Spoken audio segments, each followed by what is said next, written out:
Welcome to our channel. Today we how to verify branding assets in Airtable for creative teams, complete guide step by step clearly. To begin verifying branding assets in Airtable for your creative team, open your Airtable workspace.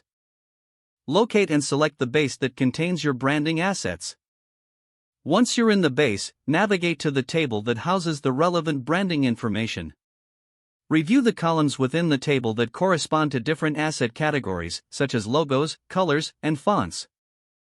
Focus on the column that lists the asset names and ensure that each asset is clearly labeled. Next, check for a column that indicates the asset's status, such as approved or pending review. If you see any assets marked as pending review, prioritize them for evaluation. For each asset pending review, click on the asset name to open its detail view. In the detail view, confirm that all relevant files, such as images or PDF documents, are attached. Verify that the visual quality meets your brand standards by reviewing the attached files. Check for any necessary metadata or usage guidelines associated with each asset. If additional context is needed, consult your branding documentation or team lead. Once you complete your review of the pending assets, update their status to approved or provide feedback for revisions. If you notice any missing assets, collaborate with your team to gather the required files.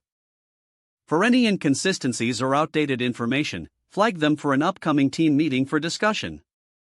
Lastly, ensure that your Airtable is organized by regularly archiving outdated assets and maintaining a clear structure. This will help your creative team easily access verified branding assets in the future. If the page does not load, refresh the browser or try again in a private or incognito window. Make sure you are using the correct email address, then retype it carefully to avoid small typos.